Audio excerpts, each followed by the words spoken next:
Bueno, continuamos con la sesión número 22 de la serie de disertaciones sobre el origen del cosmos y la vida. Le damos gracias a Dios que hemos podido llegar hasta acá, y esta sesión creo yo que es de suma importancia porque explica qué es el darwinismo, qué es lo que creía Darwin o qué es lo que propuso. No sé cuánto creyó él en eso, pero de todas maneras sabíamos que él tenía dudas de algunas de las cosas que estaba enseñando y explicando y tratando de dar a entender. Pero en todo caso, aquí vamos a presentar en esta sesión lo que Darwin decía y también los errores fundamentales de esa hipótesis. Brevemente, por supuesto. Vamos a pedirle a Dios que nos ilumine nuestra mente, tanto para compartir esta información como para recibirla. Porque como lo hemos dicho en sesiones anteriores, mi interés no solo es que conozcamos que hemos sido creados, de que hay un creador, pero que podamos conocer al creador personalmente. Y ese es el propósito y el motivo de esta serie. Obviamente iluminar nuestra mente, pero sobre todo que el Espíritu Santo, con la verdad que se presenta acá y con la ayuda de su palabra de Dios, toque nuestros corazones para que tengamos esa experiencia maravillosa y una relación con nuestro Creador. Vamos a orar. Padre, te doy gracias por la oportunidad de poder presentar esta sesión. Gracias que nos has permitido llegar hasta acá. No solo permitido, pero nos has bendecido y ayudado. Te ruego, Señor, de que nos ayudes ahora, en este momento, para poder transmitir estas verdades y también que los que escuchan, los que vean, puedan recibir, Señor, y reconocerte en nombre de Jesús. Amén. Bueno, una vez más, si no has visto las 21 sesiones anteriores, te recomendamos fuertemente que la veas. Y bueno, voy a desaparecer de la pantalla central. Yo aparezco en una pantallita para poder explicar las diapositivas que estaré presentando en mi presentación PowerPoint. Así que regresamos entonces a compartir la presentación. Vamos a darle sharing acá. Sharing. Y vamos a irnos a la presentación PowerPoint y nos vamos a ir entonces a la siguiente diapositiva. Ahora, como mencioné, voy a aparecer una pantallita y aquí lo hago. Estamos enseñando sobre el darwinismo, los errores del darwinismo, y en este momento entramos a la sección número 3, darwinismo, una evaluación imparcial. Hemos estado hablando del impacto social, del impacto emocional, del impacto espiritual, de la evidencia natural, y ahora vamos a ver más de cerca el darwinismo mismo. David Berlinski, profesor, tenía doctorado en filosofía de la Universidad de Princeton, es un fellow, postdoctorado en matemática y biología molecular en Columbia University, universidad de gran prestigio. Él menciona, antes de preguntar si la teoría del darwinismo es correcta, debes hacer la pregunta preliminar. ¿Es suficientemente clara como para poder ser correcta? Y esa es una pregunta muy distinta. En otras palabras, David Berlinski, que tiene doctorado en filosofía, y también trabaja en matemática y biología molecular en una universidad de las mejores del mundo, menciona una pregunta, hace una pregunta muy importante, y es si el darwinismo está suficientemente claro como para poder ser correcto, o sea, ¿está bien definido o está medio borroso eso? Una de mis doctrinas prevalentes acerca de la teoría del darwinismo es, hombre, ese asunto es un relajo. Es como mirar dentro de un cuarto lleno de humo. Nada en la teoría está precisa, clara y cuidadosamente definida o delineada. Carece de todo el rigor que uno espera de la física matemática. Es decir, está diciendo que el ver al darwinismo realmente es ver un cuarto lleno de humo. Las cosas no están bien definidas, están determinadas en forma de dogma, dogmática. Tienes que creerlo porque pues no queremos creer de que hay un Dios que nos ha creado y así fue como ocurrieron las cosas. Nada en la teoría está precisamente definido, dice David Berlinski, y carece del rigor que uno espera de la física matemática, o sea, no tiene un respaldo científico sólido. Tal como él dice, el darwinismo es como mirar dentro de un cuarto lleno de humo, no se ve bien, nada en la teoría está precisa, clara y cuidadosamente definida o delineada. El darwinismo no provee respuesta científica al origen de la vida. Hemos mencionado en alguna sesión anterior el libro de Robert Silverberg, donde el libro se titula, o tiene el título de Reloj para las épocas, cómo los científicos datan el pasado, y en dicho libro, en la página 75, habla sobre la abiogénesis, cómo nació la vida de la no vida, supuestamente de una sopa prebiótica. Y dice Robert Silverberg, de acuerdo a lo que es tal vez la teoría más aceptada, al principio la Tierra era una bola de fuego, luego se enfrió y solidificó. Bueno, esta es una teoría supuestamente más aceptada, más popular, pero la popularidad no quiere decir de que es la verdad. Y de la atmósfera se condensó agua, empezó a llover por millones de años sin interrupción, creando los océanos. Bueno, esa es su perspectiva, no está confirmado científicamente. Luego dijo, pasaron 1.000 millones de años o más y entonces, inexplicablemente, sustancias químicas interactuaron en el mar y se convirtieron en una célula viva. Es acá donde quiero enfocarme. Robert Silverberg dice, inexplicablemente, las sustancias químicas en el mar, o sea, estaban las sustancias químicas apropiadas, las correctas en el mar, y inexplicablemente se combinaron y ¡bulum! Apareció la célula viva. Amigo, con un poco de imaginación, claro, todo es posible.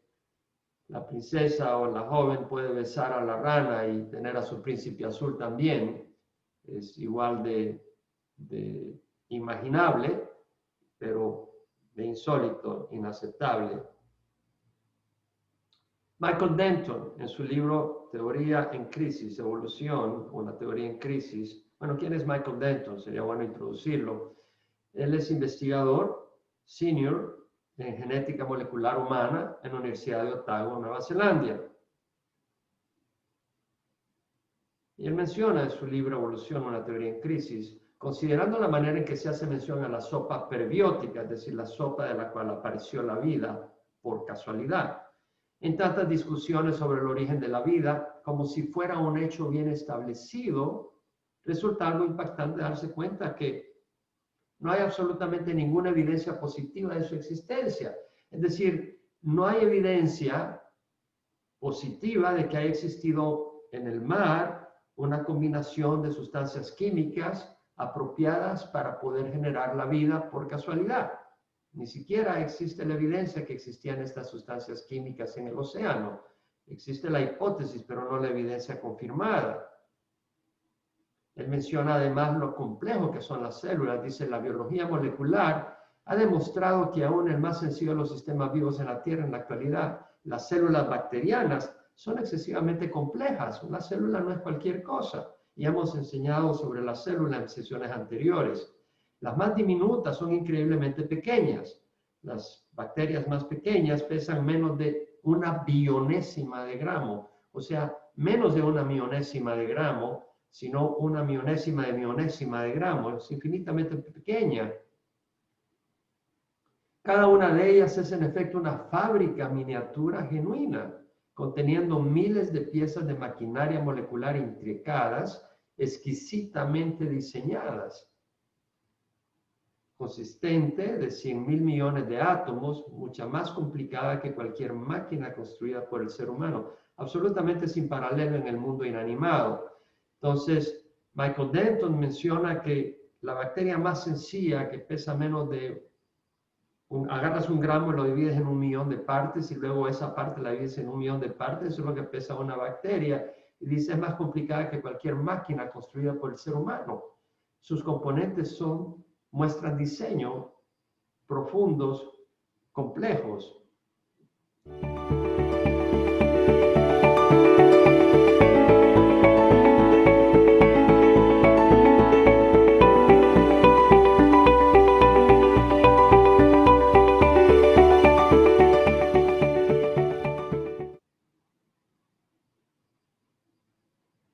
Veamos el darwinismo y el neodarwinismo. Vamos a explicar un poco sobre esto. Muy importante. Charles Darwin trató de explicar diseño a través de selección natural y características adquiridas por uso y falta de uso transmitida mediante pangenes, es decir, dos elementos importantes, que los animales adquieren características y estas las pueden transmitir a su descendencia y que selección natural selecciona aquellas variedades que son óptimas. Vamos a explicarlo mejor. Por ejemplo, el supuesto precursor de la jirafa. En algún momento de su supuesta evolución necesitó estirar su cuello para alcanzar vegetación elevada. Tal vez no había vegetación a nivel del suelo y tenía que estirar el cuello para agarrar las hojas de los árboles y terminó estirando su cuello. Y supuestamente ese estiramiento lo transmitió a su descendencia, de manera que su bebé nació con un cuello un poquito más grande. Generación tras generación que estiraba su cuello supuestamente transmitía la característica adquirida a su descendencia. Aquí vemos ya la jirafa normal, actual, de la cual llegó las precursores anteriores al estirar su cuello generación tras generación. La idea de que una especie puede transmitir sus características adquiridas por uso o falta de uso, no estamos hablando de que las transmite a través de genes, sino que simple y sencillamente tú adquieres una característica por tu esfuerzo, por las condiciones que provocan que hagas algo y eso provoca un cambio físico en ti y ese cambio físico lo transmites.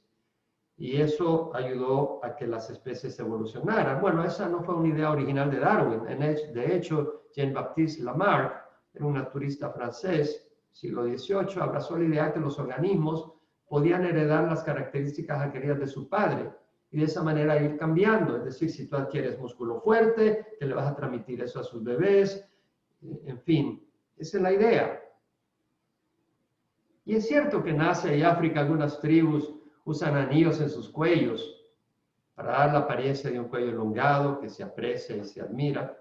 Y pueda que se estire un poco al llenarse de líquido el espacio entre las vértebras.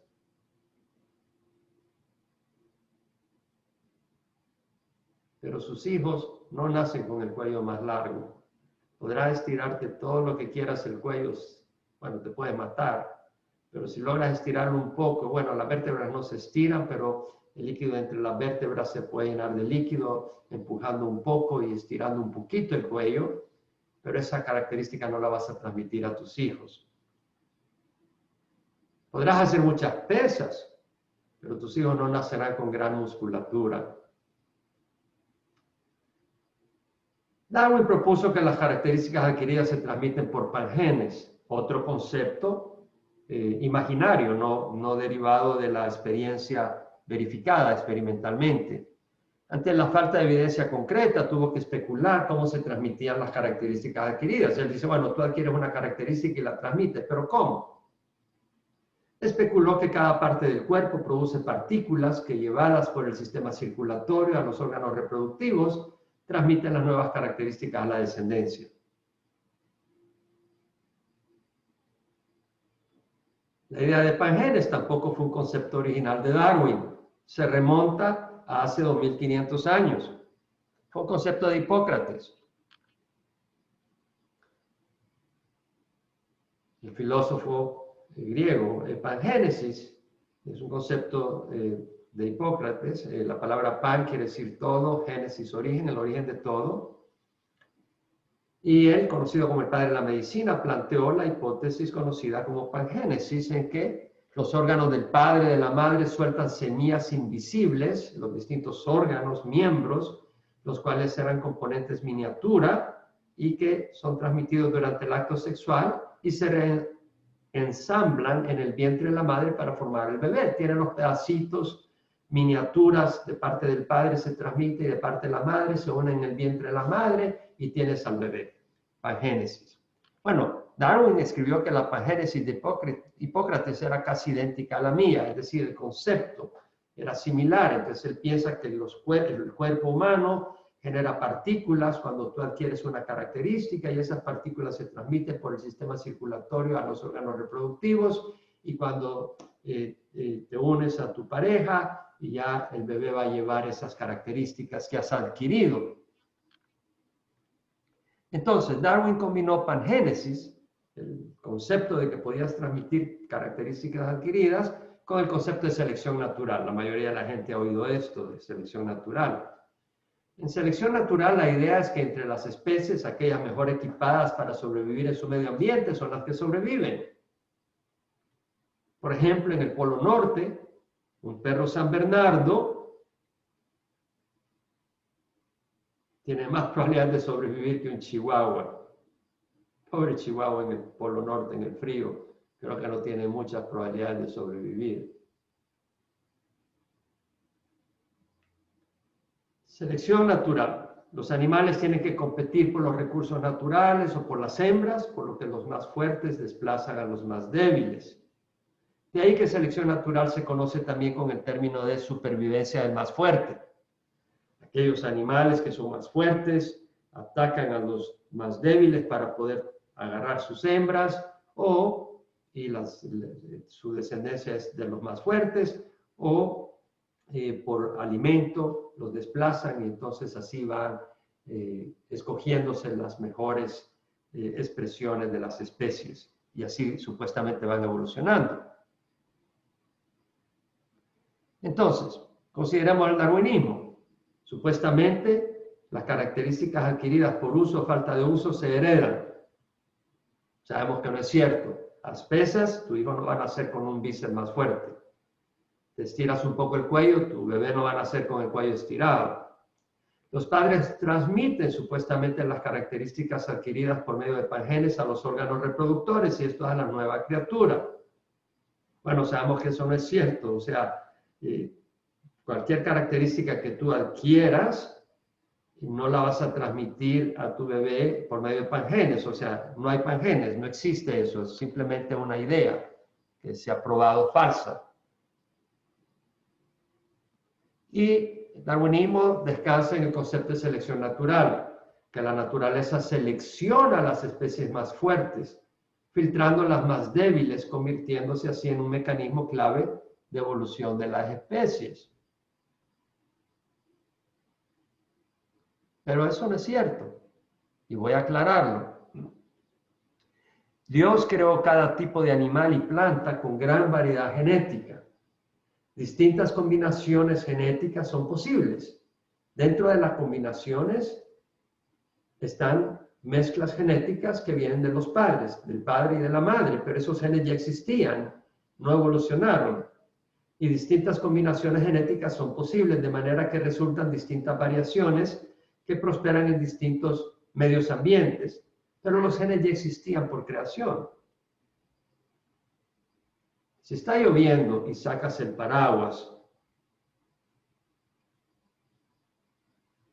sería absurdo si alguien te dice de tu paraguas, mira lo que hizo la lluvia. En otras palabras, tú tenías la lluvia, o sea, viene la lluvia y tú vienes y sacas tu paraguas para protegerte de la lluvia. La lluvia no produjo el paraguas fue diseñado para protegerte cuando llueve. De la misma manera, Dios diseñó una variedad genética amplia con el propósito de que en distintos medios ambientes prosperaran aquella combinación de genes propicia para ese medio ambiente. Dios diseñó esos genes no evolucionaron. Dios en su mente preparó, sabiendo que habrían distintos medios ambientes, una variedad de genes amplia, de manera que en distintos medios ambientes prosperaran distintas combinaciones para la preservación de la especie. Entonces, mi amigo, no es que la naturaleza creó las especies, es que Dios creó una variedad genética y las distintas expresiones prosperan en distintos medios ambientes.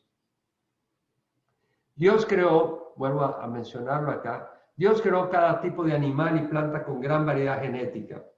Distintas combinaciones genéticas son posibles, de manera que resultan distintas variaciones que prosperan en distintos medios ambientes. Los genes ya existían por creación. La variedad genética fue creada por Dios en cada tipo para que distintas expresiones pudieran prosperar en los distintos medios ambientes para preservación de la especie. Además, quiero mencionar algo muy importante. El doctor Randy Bilusa del Instituto de Creacionismo Científico ha hecho trabajo de investigación en esto y es fascinante. Él menciona que las especies han sido diseñadas con un ADN que contiene programas de adaptación que responden a variaciones externas del medio ambiente, tales como temperatura, humedad, presión.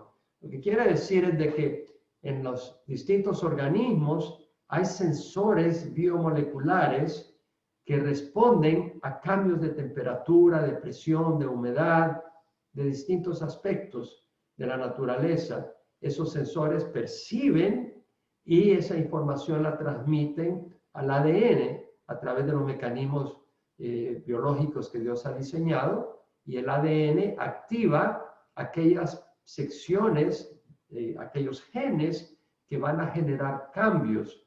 Los cambios ya están establecidos en los genes, ya están programados en los genes, pero los sensores biomoleculares, cuando perciben un cambio en el medio ambiente, mandan la información para activar esos genes, para que esos genes expresen la información en las distintas características, tal vez distinto color de piel, tal vez distintos aspectos que pueda tener el animal. A pesar que las características adquiridas por uso o falta de uso no se heredan, ya lo hemos visto, y que la idea de pangenes no es verdad, los propulsores de evolución no desecharon el concepto de darwinismo. Bueno, si las características adquiridas no se heredan, ¿dónde aparecen las nuevas características que supuestamente la naturaleza selecciona para las nuevas especies? La respuesta: mutaciones genéticas. Siguieron insistiendo en que la selección natural es el mecanismo principal de evolución y que las nuevas características aparecen por mutaciones genéticas. Y esto es lo que forman el neodarwinismo.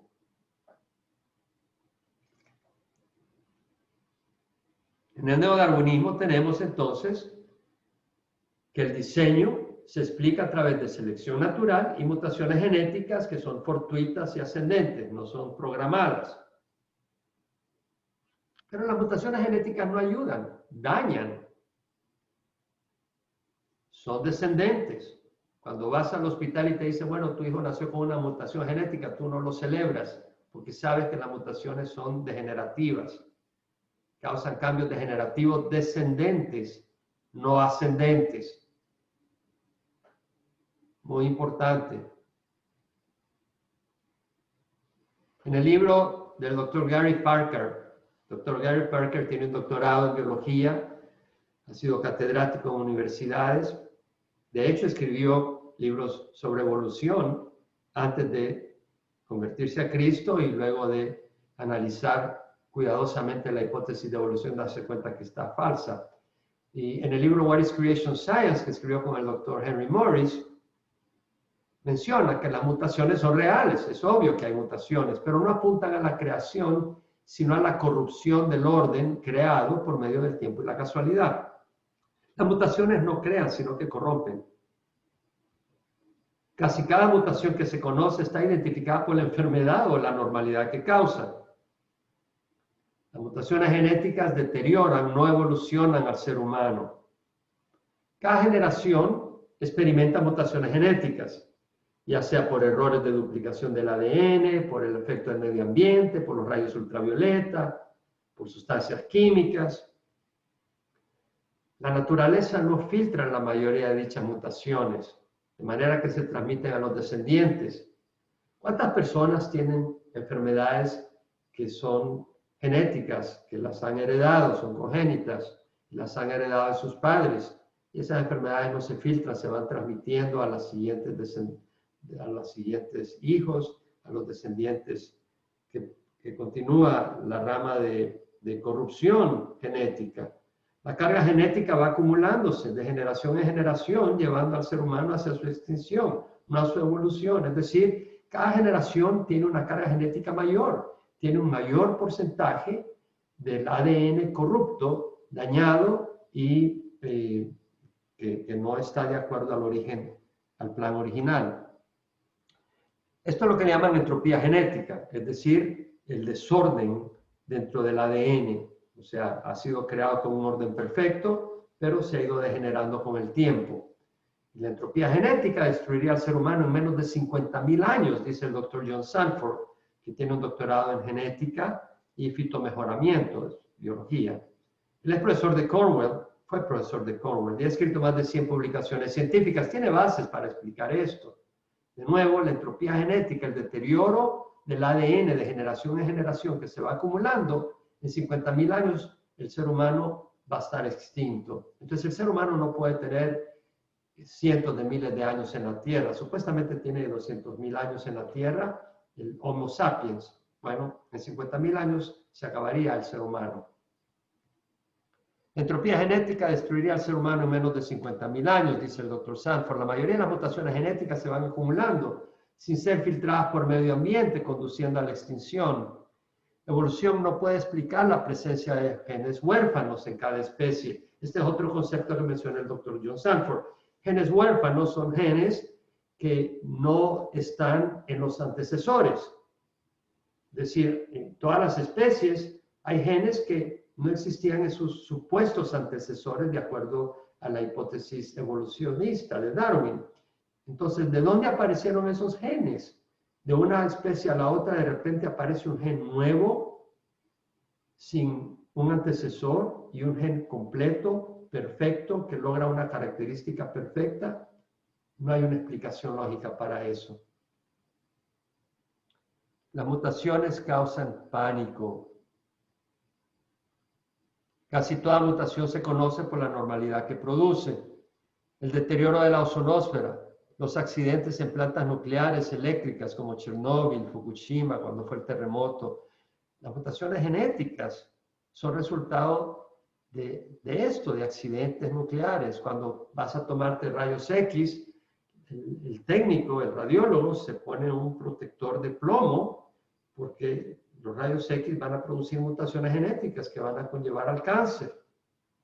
El mundo le tiene pánico y terror a las mutaciones genéticas. Es absurdo decir que las mutaciones genéticas son la materia prima con la que trabaja la naturaleza para que se produzcan las especies. Además, esto es muy importante, los cambios que se alejan del diseño original serían destructivos.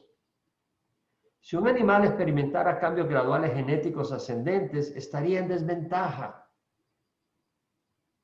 Sería presa fácil de animales predadores mientras sus nuevas características se desarrollan.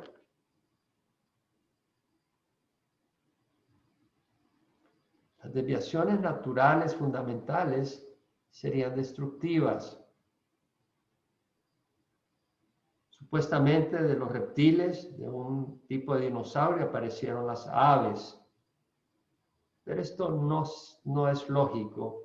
De acuerdo a la evolución, las patas fueron cambiando por procesos casuales, mutaciones casuales.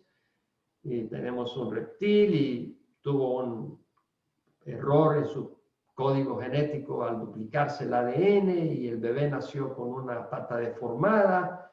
Y luego el bebé de ese bebé, cuando ya creció el bebé, volvió maduro y tuvo bebés, tuvo una mutación adicional y se fue deformando la pata. Y hubo un momento donde la pata desapareció y poco a poco fueron apareciendo alas.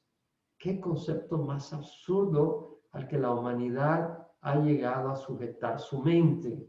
Totalmente absurdo.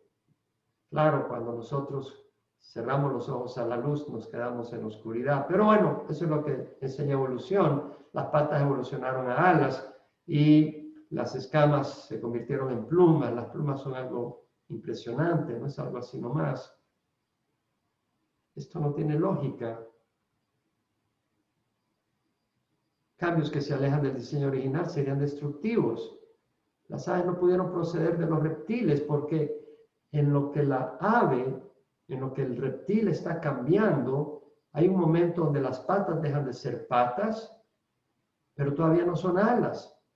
Entonces esas semipatas, que no son patas y no son alas, son patalas entre patas y alas, son un estorbo, y cuando viene un animal, un predador detrás de esta criatura no tiene chance de salir corriendo ni volando.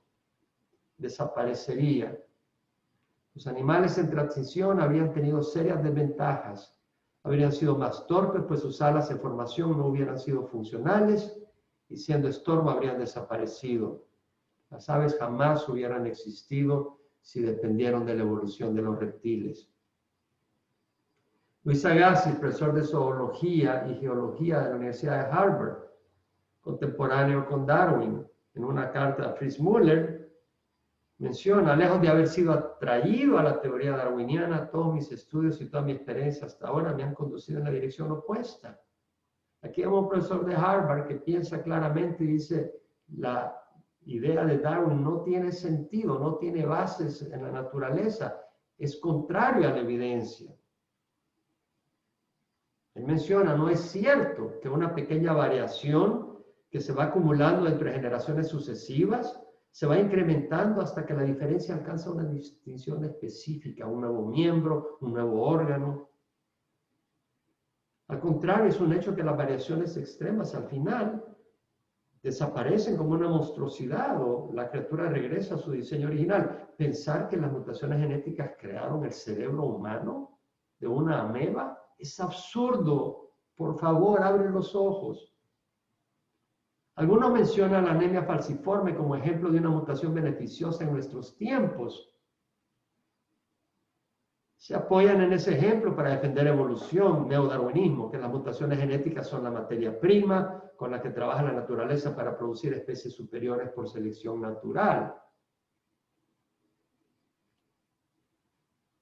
La anemia falciforme, bueno, las células rojas son como donuts, redonditos, y en la anemia falciforme hay una mutación genética que las afecta de manera que ya no tiene forma de donut. Falciforme o drepanocítica. Falciforme quiere decir en forma de hoz. Es una enfermedad en que tu cuerpo produce células rojas anormales con la forma de una hoz. No duran tanto como las células rojas normales, redondas, por lo que conduce a la anemia. O sea, mueren antes de lo que muere una célula roja normal. Las células falciformes se traban en los vasos sanguíneos y por lo tanto bloquean el flujo de sangre. Esto puede causar dolor y sobre todo daño a los órganos, porque si bloquea el flujo de sangre a los órganos, ese órgano se atrofia. Aquí tenemos una ilustración de células normales. Tenemos las células rojas normales en forma de donut. Y las células rojas normales fluyen libremente dentro del vaso sanguíneo. Aquí podemos verla fluyendo sin ningún problema. En el caso de las células falciformes, que tienen forma de una hoz, estas se traban, bloqueando el flujo de sangre. Ahí vemos cómo varias células falciformes se enredan entre ellas y bloquean el flujo de sangre, y eso daña obviamente los órganos que necesitan el oxígeno que lleva las células de hemoglobina. La anemia falciforme es causada por un error genético. ¿Qué causa la anemia falciforme? ¿Qué causa que la célula roja, que normalmente tiene forma de un donut, se vuelve en la forma de una hoz? Bueno, es un error genético.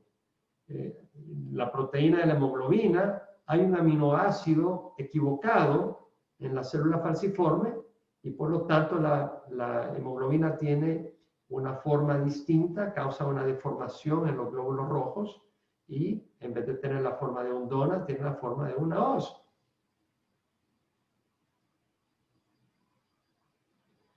¿Es la anemia falciforme una mutación favorable? ¿Por qué pudiera ser una mutación favorable? Vamos a ver qué es lo que dice la gente que abraza evolución. Las personas que tienen anemia falciforme no son afectadas por el organismo que causa la malaria, la hembra del mosquito Anopheles, que transmite la malaria. Bueno, si tú tienes la anemia falciforme y te pica la hembra del mosquito Anopheles, llevando la infección de la malaria, a ti no te va a dar malaria. Ay, aquí vemos un mosquito chupando sangre de una víctima y transmitiendo la malaria si está afectado por esa enfermedad. Ahora, las personas que sufren de anemia falciforme no son afectadas por la malaria, ¿cierto? Y es cierto que en algunos lugares los que sufren la anemia falciforme tienen menor índice de mortandad que los que contraen malaria. Entonces dicen, aquí vemos una mutación buena, porque si tú estás en un lugar donde existe la malaria, te da la malaria, hay más chance que mueras de la malaria, pero si tienes la anemia falciforme, no vas a morir de la malaria y el chance de morir de la anemia falciforme es menor. Entonces dicen, aquí una mutación buena, aquí podemos comprobar que las mutaciones pueden ser buenas y unirse una tras otra de generación en generación, irse acumulando para generar un nuevo órgano, un nuevo miembro. Pero esto es una exageración y un error de lógica. Y vamos a ver, ¿es entonces una mutación deseable para la evolución humana?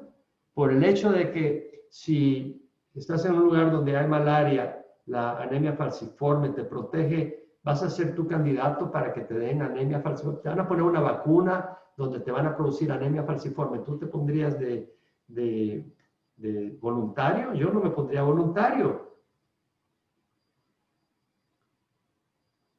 ¿A qué me refiero? Imagínate un carretón y tú vas a bajada a gran velocidad y se le meten unas piedrecitas en la rueda y empieza a disminuir la velocidad.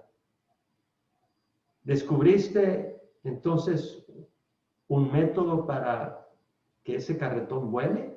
Absurdo. Si una carreta va en bajada a toda velocidad y se meten unas piedritas entre las llantas, se hace que la carreta baje a menor velocidad. ¿Se ha producido un mecanismo capaz de levantar la carreta a la luna? No. La evidencia refuta que las mutaciones genéticas sean la respuesta. De acuerdo a evolución, el hombre y el chimpancé provienen de un ancestro común hace 5 millones de años. Eso es lo que piensan los evolucionistas. El chimpancé es el pariente más cercano al hombre y venimos de un antecesor común. De hace 5 millones de años, de ahí ese antecesor fue cambiando por mutaciones genéticas y de ahí vino el hombre y de ahí vino también el chimpancé. El genoma humano tiene 3.000 millones de nucleótidos. Eso lo hemos estudiado en sesiones anteriores. Si tuviéramos un 10% de discrepancia, aunque realmente es mayor, pero si tuviéramos un 10% de discrepancia, de acuerdo a un documento a un artículo que escribió Daniel Criswell, doctorado en biología molecular, en el 2005. Si el ADN del hombre y el chimpancé discrepara solo un 10%, estamos hablando de 300 millones de nucleótidos que reflejarían 150 millones de mutaciones, es decir, el mínimo por lo menos. Entonces tenemos al antecesor del ser humano, el antecesor del chimpancé, hace 5 millones de años y a través de 150 millones de mutaciones llegó al ser humano y llegó al chimpancé. En 5 millones de años.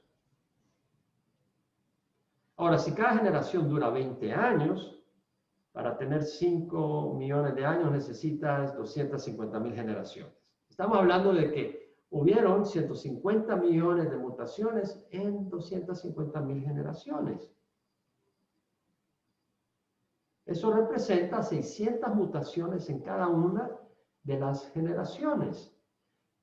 Mutaciones buenas, complementarias que llevan a ese precursor del hombre y del chimpancé a llegar a tener un cerebro humano, a llegar a caminar erguido como el hombre, a tener las manos que tiene el ser humano, a tener las características del ser humano, todos sus órganos perfectos, 600 mutaciones perfectas complementarias. Ahora acuérdate que una mutación genética negativa puede destruir todo.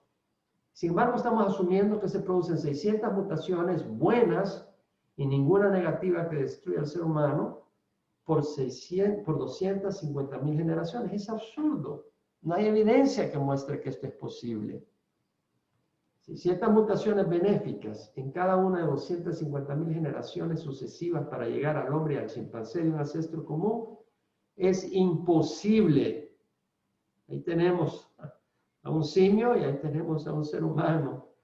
¿Crees tú que es posible que esto haya ocurrido en 5 millones de años, que un antecesor común haya resultado en esto? Se quiere creer la mentira, porque no existe la evidencia. Algunos estiman que ha habido de 5.000 a 50.000 millones de especies en la Tierra. Plantas, flores, animales, aves, peces. Considera la variedad, la gracia, la perfección de los animales que Dios ha creado.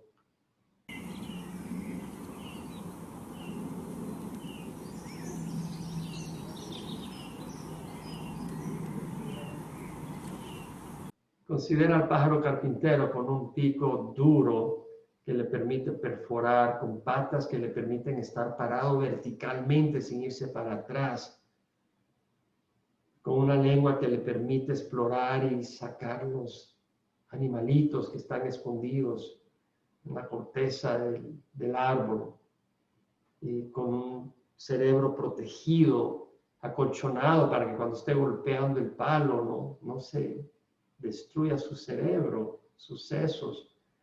Pensar que eso es resultado de accidente. Considera los flamencos. ¡Qué maravilla! ¡Qué lindos!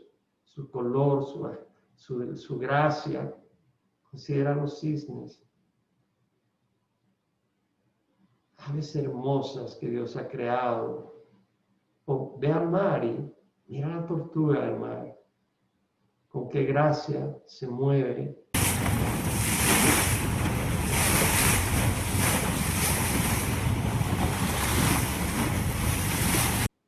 Observa los delfines. Creer que todas y cada una de las especies, de 5.000 a 50.000 millones de especies que se han existido en la Tierra, son resultado de mutaciones genéticas accidentales, es evidencia de la ceguera espiritual y entorpecimiento intelectual del hombre. El hombre se ha vuelto ciego porque le ha dado la espalda a la luz y está envuelto en ceguera. O es un acto perverso, desafiante, de rebeldía e ingratitud contra el Creador por parte de algunos. Señor Jesús sanó a los ciegos. En Marcos 10, del 46 al 52, tenemos la historia de Jesús sanando a un ciego. Cuando salió de Jericó, iba camino a Jerusalén a morir por nosotros, por nuestros pecados. Iba con sus discípulos y una gran multitud, y un mendigo ciego llamado Bartimeo, el hijo de Timeo, estaba sentado junto al camino. Y cuando oyó que era Jesús el Nazareno, comenzó a gritar y a decir: Jesús, hijo de David, ten misericordia de mí. Jesús se detuvo, no lo oyó. La gente le decía: calla, no molestes. Pero él seguía gritando, quería misericordia. Y Jesús se detuvo y dijo: llamadle. Llamaron al ciego diciéndole: anímate, levántate que te llama. Y arrojando su manto se levantó de un salto y fue a Jesús. Jesús le dijo: ¿qué deseas que haga por ti? El ciego le respondió: Raboní, que recobre la vista. Jesús le dijo, vete, tu fe te ha sanado, y al instante recobró la vista y le seguía por el camino. Qué historia más maravillosa. Mi amigo, tal vez tú estabas ciego y espero que este programa te ayude a ver que hay un creador que nos ha creado, que no somos resultado de accidente, Dios tiene un propósito y tal vez estás ciego al propósito de la vida. Estás ciego, tal vez no ves. Tal vez como el ciego dice, Señor, no veo, necesito tu misericordia. Ven a Jesús. La palabra de Dios dice que todo lo que el Padre me da, dijo Jesús, viene a mí.